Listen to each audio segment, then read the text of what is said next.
What if you could step back in time and talk with some of Kansas City's most historic figures? The innovators and achievers who left their mark on our town, on our nation. What would you ask if you could meet the past?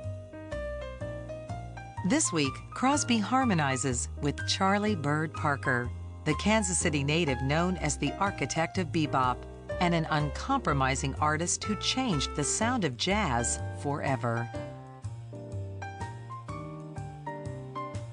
Charlie Parker was born across the river in Kansas City, Kansas on August 29th, 1920, 89 years ago, almost to the day. And he grew up about 15 blocks from where we're sitting. It's said that he didn't want to come back to Kansas City. But tonight, here he is, the Bird, Charlie Parker.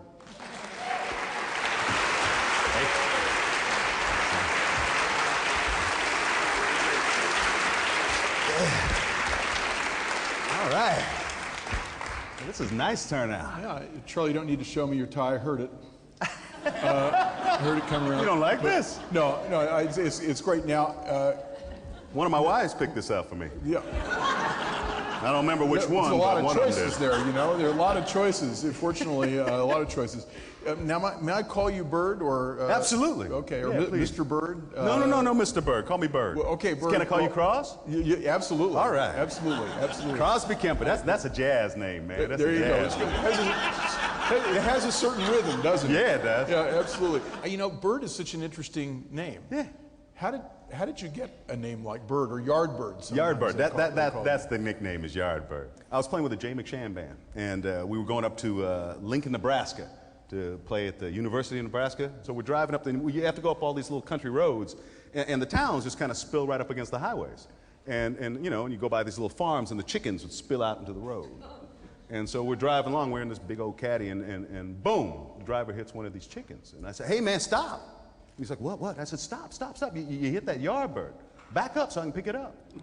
So sure enough, he backs up. I jump out and picked up that Yardbird and jumped back in the car. And they're like, man, what you gonna do with this? I said, I'm gonna eat it. You know, we didn't make a lot of money, you know, so when we got into Lincoln, I found this you know, we stayed at houses then because we couldn't stay in the hotels. And so I went to the lady and I said, you know, would you fix up this bird for me? Because, you know, it's still warm and everything. And she said, yeah. Kept it under the hood, huh? Yeah. Oh, I hung on to that bird, man. Oh, man. And so she fixed it up, and I had a feast, man. I had a whole chicken to myself. And the guys in the band just started calling me Yardbird, and then it got shortened to Bird. And, yeah. So you're born in Kansas City, Kansas, Yeah. and you grew up in this town, and it's the era of Tom Pendergast. Kansas City is called the wide open town. It's a phrase that's used about Kansas City in the 20s and 30s. It was said, if you want to see sin, don't go to Paris, go to Kansas City. And of course, you know, Kansas City was a center for drugs, gambling, prostitution, but most of all for music. Oh, there's a ton of music, man. I grew up at, my mom's got a house at 1516 Olive. Right. And so we were just down the street from 18th and Vine. And so, man, in like a 10-block area, there was at least 70 clubs. I mean, there were club on club on club on club. There was just music pouring out every day, every night, all night long. My mom took a job at Western Union, cleaning at night, and so she was gone all night. So you... And my big brother was supposed to watch me, but, you know.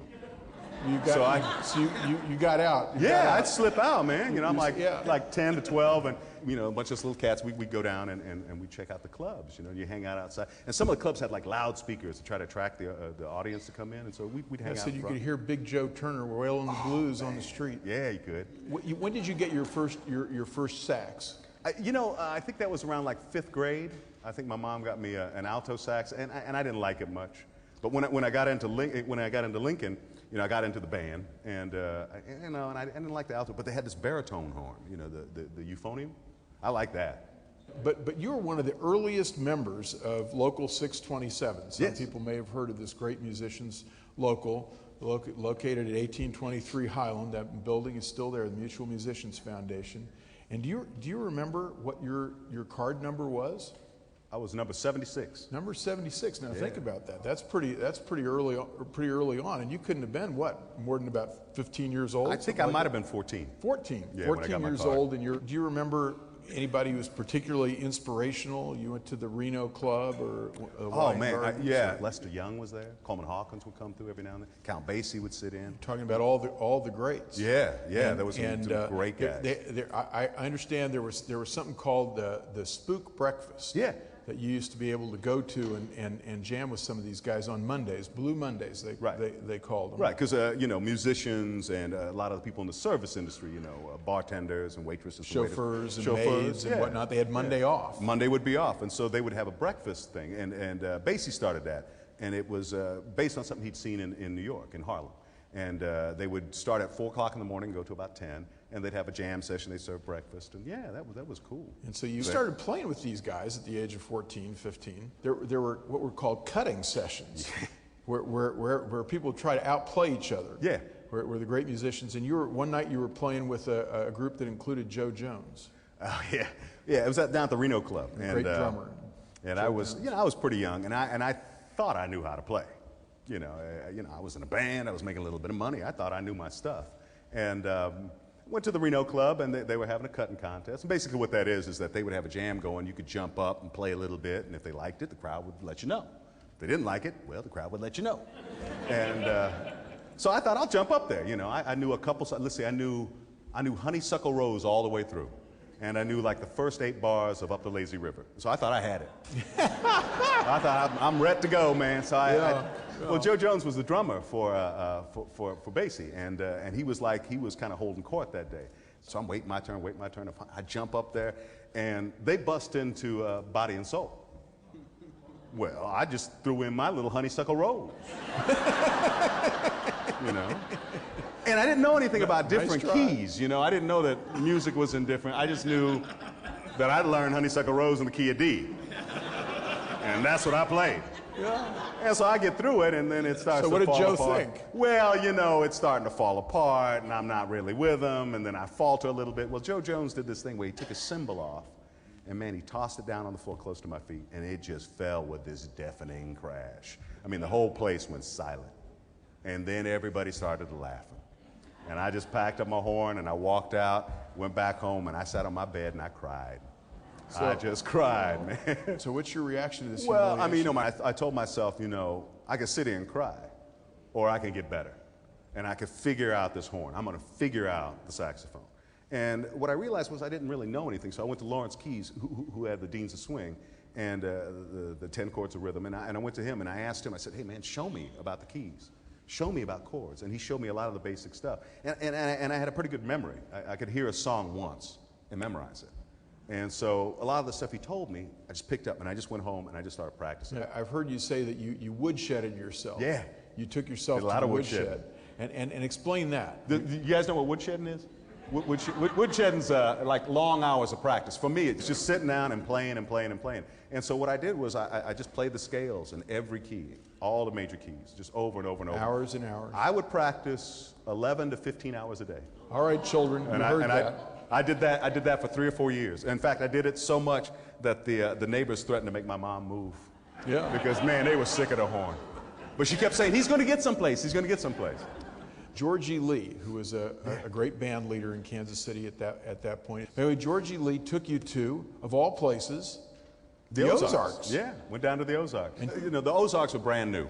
They just built the Lake of the Ozarks, and they had all the resorts set up. And so they set up these hotels, and the folks that came there, they wanted to hear the same jazz that was happening over here on 12th Street. The deal was that, a lot of the little towns between here and there, well, they had their rules. They had like sundown rules. I don't know if you know what that is. Now tell me, sundown rules. A sundown rule was like if you were black and you were in a town, you couldn't be there after sundown. Okay. You couldn't be out. So a lot of times when you get these gigs, you go down there and you just stayed on site until your gig was over and then you came back. So I wound up spending the whole summer down there. It was kind of hard to get musicians down there, but I wanted to go down there basically to do some woodshedding. I really kind of found my sound and my style out there in the hills of the Ozarks, just sitting in the wood. No distractions, man. And you clearly did find your sound. You come back to Kansas City and you're playing with Buster Smith. Buster Smith took me in. His group, the Prof, they called Buster. Yeah. And Jay McShann, he's listening to KXBY, and he hears this band and he thinks you're Buster. Yeah, that's what I heard. Yeah, he was listening and he sees Prof the next day, and He says, hey, Prof, I heard you last night, and man, you sounded good. You sounded good. And he said, man, that wasn't me. I walked out. They wouldn't give me the money, so I split. That was Charlie Parker. Charlie Parker, sound just like you. And that was my deal, man. Buster was like my musical father. He really took me under his wing, and he was doing stuff that nobody else was doing, man. He would play really fast. He'd have these bursts of notes, and it was just the most exciting thing I ever heard. And so I just did what he did. And when Buster took me into his band, he immediately let me start playing solos. And what he'd do is he'd take a couple choruses, and I'd take a couple choruses, and then he'd play like 3, and I'd play like 3. And so I just wanted to be like Buster, man. And you also got married at this point. Yeah, I was 15. 15 years old. Yeah. Well, it wasn't. My mom had to sign because I was underage, and this was after the Reno Club, and after I'd left school, and I just felt like this would make me a man if I got married. So you also at that point, drugs were very. This is before pot wasn't even illegal at that point. Marijuana wasn't illegal. So there are dealers on every corner. You could get it anywhere. In the clubs, well, at Milt's Club, there was a sign above the bar that said, what was that? That was like on 5th Street. It said, whiskey shots, marijuana joints, 25 cents. You could buy them at the bar. Milton Morris's Hey Hey Club. Some of you it was it. That was the Hey Hey. On Main, yeah. WHB had one of the first radio stations that broadcasted across the country, and they had the first African American radio broadcast, and you're playing on that. And at this point, John Hammond, some of you will know John Hammond, great historian of jazz and promoter of jazz. He shows up in Kansas City, and he's looking for some folks. And you switch bands to Harlan Leonard's band, and John Hammond is listening to Harlan Leonard's band, the KC Rockets, and he's billed you as the saxologist supreme. Yeah, something like that. That's pretty good. I didn't even know what a saxologist was. This is about to be your moment, the saxologist supreme, and you're about to go to New York. John Hammond's going to take you to New York, and what happened? Well, I kind of blew it, basically. Drugs? Well, yeah. I started getting pretty heavy then, and Harlan, he didn't put up with that. Jay was cool. I mean, he was a very laid back kind of guy, and his feeling was, so he did fire you a couple of times. Well, yeah, he did, but he was always forgiving. He was always bringing me back. But his thing was, if you could perform on the bandstand, what you did off the bandstand was up to you. Harlan wasn't like that. He wanted you straight. Harlan didn't like your drug use, and your mama threw you out of the house, isn't that right? Yeah, she said it was pretty much time to leave. Yeah, you got no money, and as usual, I noticed you, by the way, you didn't come with your sax. Did you pawn that one too? Well, probably. And I heard my other one, my Grafton's across town in some museum or something. At the Jazz Museum. Is that right? After this is over, we'll go visit it. Do they know it's plastic? Yeah. Well. Okay. So what do you do? You're thrown out of the house. Where do you go? Well, I hock my horn, and I got enough money no horn. Yeah, okay. I get on a freight train and I get up to Chicago, and I'm trying to make my way to New York because Buster Smith had already split to go to New York. But I thought I'd get up to Chicago, try to make a little money, and then make my way. There's a story that you walked into a place called Club 65. Club 65. I think it's called. No horn, so you had to borrow a horn, and you hit some licks. Yeah, well, this guy Goon Garner, he's playing, and man, he's just going, and he's great saxophone. I said, hey, can I blow on your horn? And Goon was kind of a lazy cat, and so he was like, yeah, sure, come on up and play, man, because this would give him time to hang at the bar and talk to the chicks. So I got up there and I just started wailing away, and man, they loved it. And he said about you, he blew the bell on that thing. Well, I gave it everything I had, man. And Goon was a great guy. He took me in, gave me his clarinet.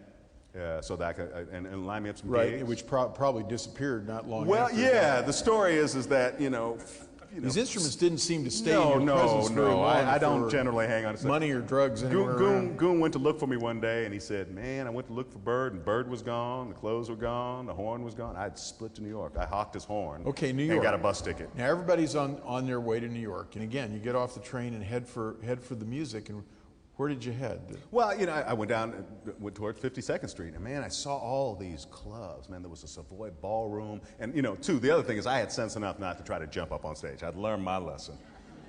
These are some serious cats. But I wound up working at Jimmy's Chicken Shack. I was washing dishes. I think it was the only job I ever had other than music. And but Art Tatum was playing.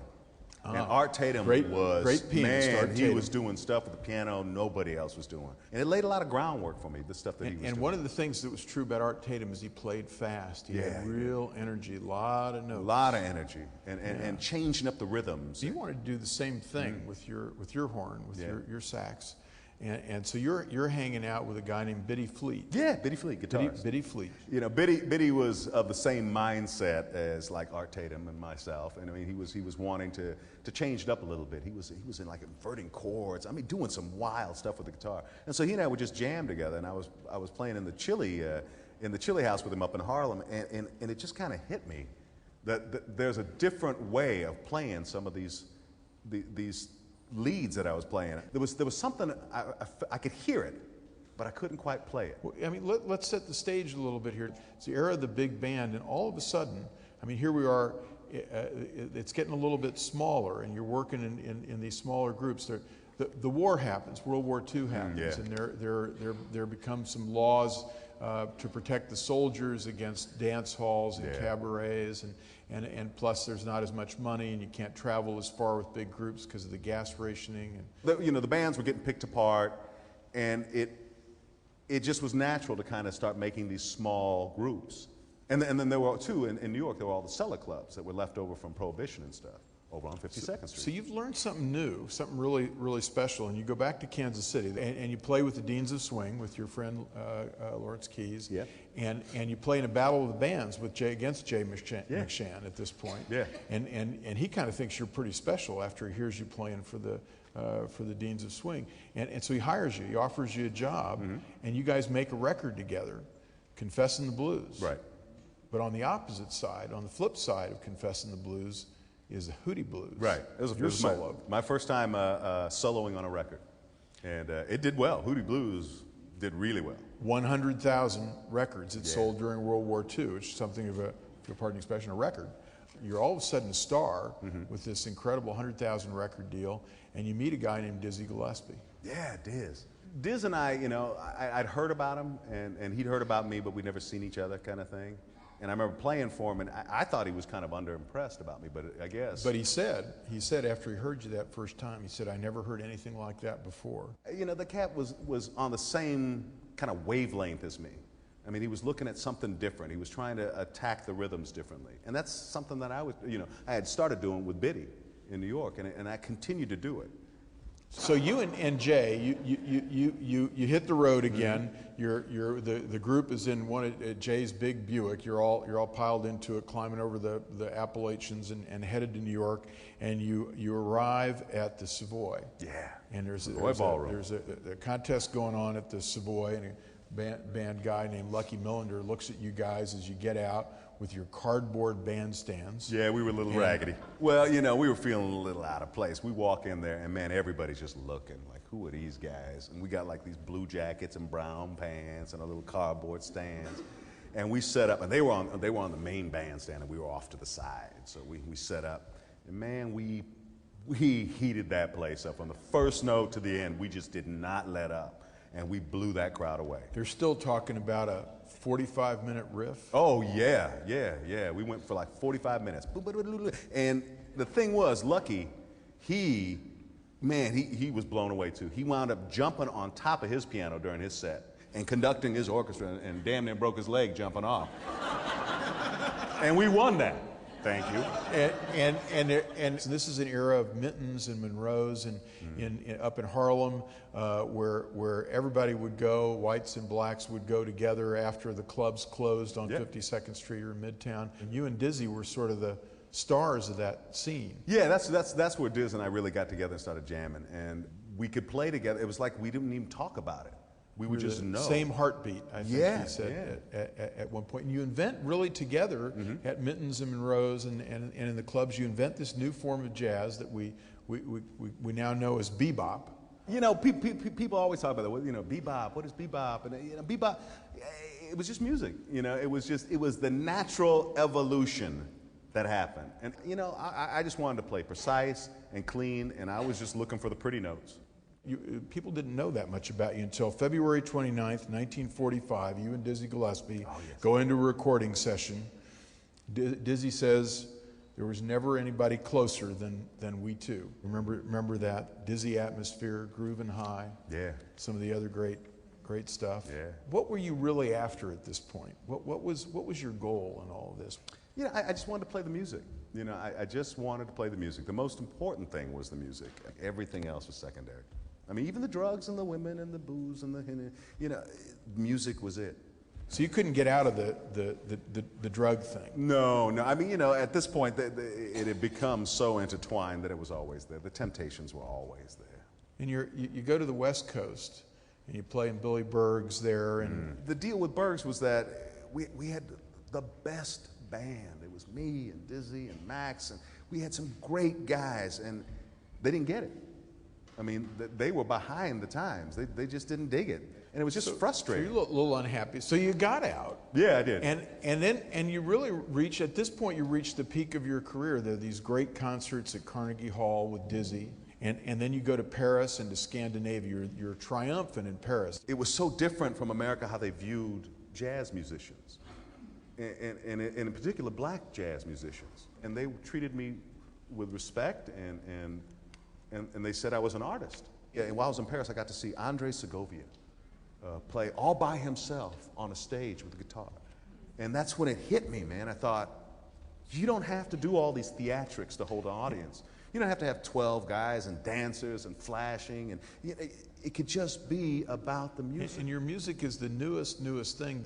In some ways, your life seems to be together for a while. I mean, here you are, a guy who's known as the revolutionary in music. And they've named a club after you on Birdland. 52nd Street, Birdland. Chan Richardson, who's the fourth of your many wives. I never married Chan, but she was my common law wife. She took your name, though. Yes, she did. And you had a child, two children. You're making some pretty good money at this point, trying to be a good father, trying to be a good husband. But yeah, suddenly I had this stable home life, man, and it was great. I loved it. Except the drugs. The drugs never really left, did they? Yeah, because now at this point, I mean, everywhere I go, they show up. I mean, now I don't even have to look for it. And you're raided by the police for drugs. Yeah, you know, the narco squad had been looking for me for a while. I was notorious, and they could never quite catch me. So in, I think it was 51, they decided to revoke my card, which meant I could not play in New York. And you end up in Bellevue. And so what do you do? Anytime you get in trouble in New York, it seems to me, you end up coming back to Kansas City. Sure. That's what I figured I'd do. I think this was 51. I decided I'd come back to Kansas City, and worked around, jobbed around, did some gigs. And so you're kind of clawing your way back after all this great concert at Municipal with Woody Herman and Servon. And somebody asked you on radio, WDH in Boston at this point, and they ask you about your musical future. What's in the future for Charlie Parker? Here you are. You're only about 33 years old at this point. I mean, born in 1920. We're talking about the early 50s now, and you've had a pretty tough life with the drugs and the alcohol and whatnot. So what did you say about your future at that point? Well, I mean, think about your future at that point. Well, one thing I wanted to get out there was that I wanted to talk to a lot of these young cats that were following me. You know, a lot of times they felt like guys would hear Bird and they figured to play like Bird, they had to do like Bird. And they got started on the smack.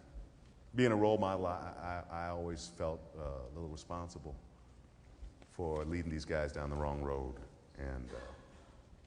And I've always regretted that and hoped that, you know, that they would do as I say and not as I do. The thing is about that drug, about heroin in particular, you know, I didn't play any better. I listened to those records and I wasn't any better. In fact, I might have been worse.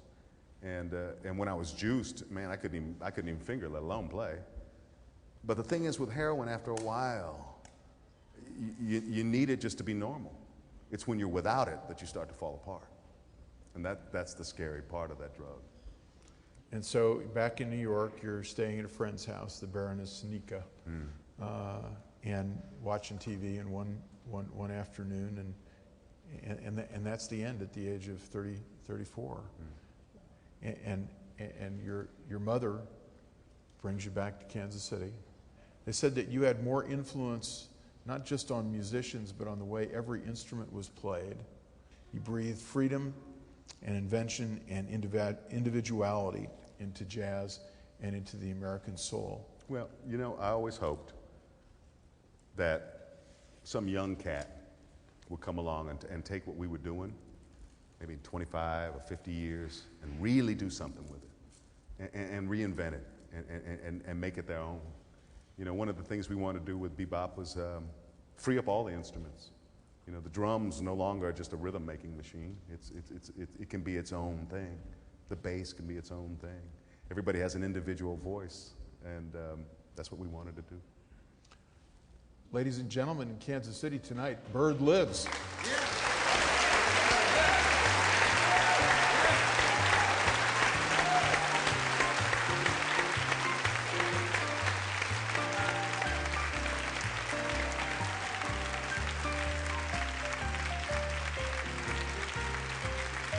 When I first took on this project, I think basically what I knew was the myth and the legend of Charlie Parker.